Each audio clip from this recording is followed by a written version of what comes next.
Você já reparou que na nossa geração as palavras têm cada vez menos peso? Cada vez mais alguém pode questionar você sobre a veracidade daquilo que você fala? Pois é, será que esse tipo de atuação, esses acontecimentos influenciam também no como nós aceitamos, como vivenciamos a palavra de Deus? Vamos falar um pouquinho sobre isso no Evangelho de hoje.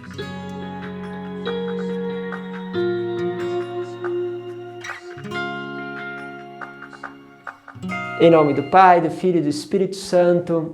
Amém. Que bom ter a sua presença. Estamos de cenário novo, vocês viram ontem, hoje. Então esses dias nós vamos estar gravando aqui por causa da chuva, que tem impedido que a gente faça a gravação no outro cenário. Então quero você acompanhar cada um de nós, cada homilia, justamente nessa capela, onde também a gente celebra aqui as missas para a fraternidade. Vamos juntos e hoje eu te convido a meditar a palavra em Lucas, no capítulo 21, do versículo 29 ao 33, e diz assim: Naquele tempo, Jesus contou-lhes uma parábola. Olhai a figueira e todas as árvores. Quando vedes que elas estão dando brotos, logo sabeis que o verão está perto. Vós também, quando vides acontecer essas coisas, ficais sabendo que o reino de Deus está perto.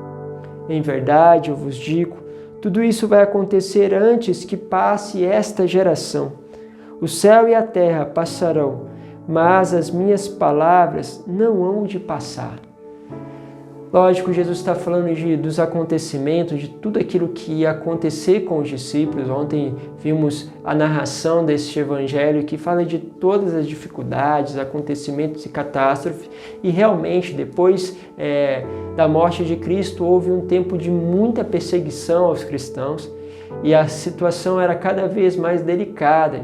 E precisava então que essas situações, que todos esses acontecimentos viessem a se tornar profecia, se tornar fato na vida e na história da igreja. Tudo isso fez com que a igreja buscasse algo muito importante. Porque quando você se vê atacado, quando você se vê justamente envolvido por um monte de coisa que pode tirar de você a vida, aquilo que é o seu sentido maior, você começa a se defender, a buscar aquilo que é mais importante no teu interior. Então imagine que esses apóstolos estavam sofrendo pela palavra que eles ouviram de Jesus, por aquilo que eles estavam agora anunciando, estavam sofrendo perseguições. Jerusalém teve realmente ali uma perseguição grande sobre os apóstolos, isso que levou eles a irem para outros lugares e foi até providencial, porque quando eles saíram ali de Jerusalém, devido à perseguição, e tiveram que ir para outros lugares, o evangelho começou a se espalhar ainda mais.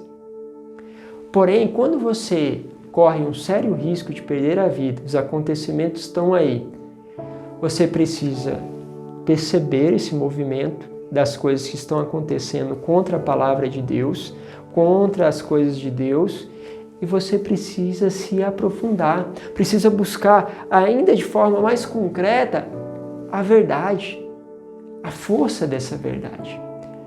Muitas vezes, meus caros, e vocês podem perceber isso, as coisas retornam. Às vezes, nós somos perseguidos pela palavra que nós buscamos viver do Evangelho. Talvez aqui na nossa situação no Brasil, talvez isso não seja claro, mas tem pessoas que hoje sofrem lá na França, por exemplo, porque têm medo de poder ir na igreja e entrar um terrorista. Tem pessoas que estão sofrendo na África perseguições terríveis e sofrendo martírio. Na Ásia, em tantos outros lugares que não chegam às nossas TVs, mas que estão acontecendo neste momento. E a esses cristãos é necessário que eles possam buscar profundamente a essência das coisas. Aqui no nosso país, provavelmente entrem sempre com aquela dimensão moral, daquilo que eles não querem mais que a igreja esteja, daquilo que eles acham que é valor ultrapassado da igreja. De todas essas coisas, começa uma perseguição, muitas vezes disfarçada de liberdade, uma liberdade que é a liberdade para os outros e a gente não pode mais nem sequer expressar o nosso culto. Podemos nem expressar o jeito de nós vivemos, de vivemos a nossa vida, como se isso fosse uma ofensa. Porém, a gente percebe uma coisa: quando as pessoas ouviam Jesus, eles sentiam uma autoridade, um poder naquela palavra. Por que esse poder? Por que essa autoridade? Porque tudo aquilo que ele dizia se realizava. Porque ele falava de uma tal forma que as pessoas ficavam envolvidas de amor. As palavras dele conquistavam as pessoas.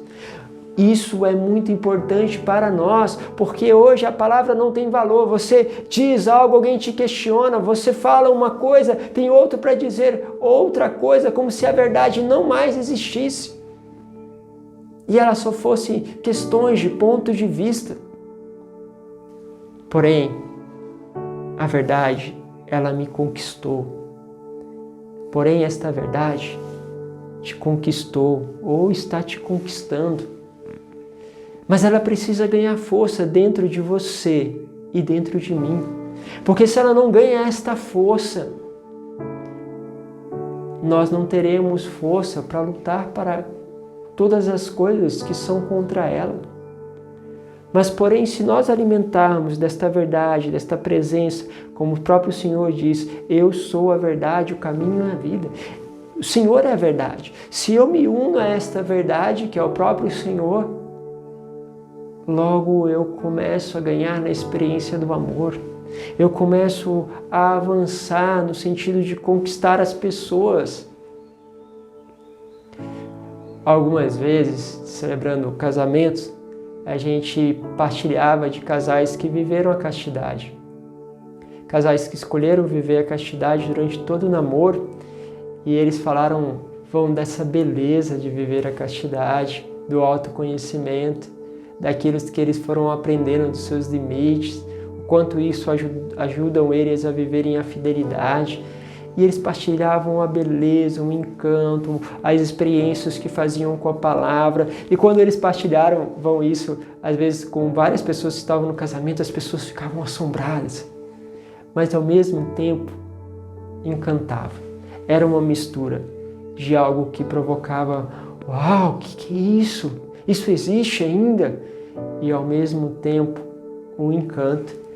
Alguns casais partilhavam com a gente depois que outras pessoas vieram procurar. Eu quero viver assim. Eu quero fazer esta experiência. O que está no fundo ali é que aquela verdade começa a conquistar. Aquela pessoa vivendo a verdade, ela amou tanto esta verdade que o Evangelho traz para ela, que ela trouxe vida para todas as outras pessoas que partilhavam com assombro e com encanto. Era um pouquinho essa vida de Jesus. Jesus, ele assombrava as pessoas porque ele era realmente muito além das leis, porque ele era envolvido deste amor, mas ao mesmo tempo que ele assombrava, que ele despertava as pessoas, ele encantava. Encantava porque era maravilhoso, era muito audacioso, era muito profundo. E a sua vida? Como tem sido nesse ponto? Como tem sido esta verdade? Porque senão, meus caros, tudo vai passar. Tudo. Tudo que nós buscamos passará. Mas esses valores, essas coisas, elas ficam entranhadas nas pessoas que participam dela. E pode ser que isso leve muitas pessoas para o caminho de Deus. Pense nas suas atitudes. Pense no Evangelho que é vivido na sua vida e partilhado com os outros. Que possamos ter esta graça. Que Deus vos abençoe. Em nome do Pai, do Filho e do Espírito Santo. Amém.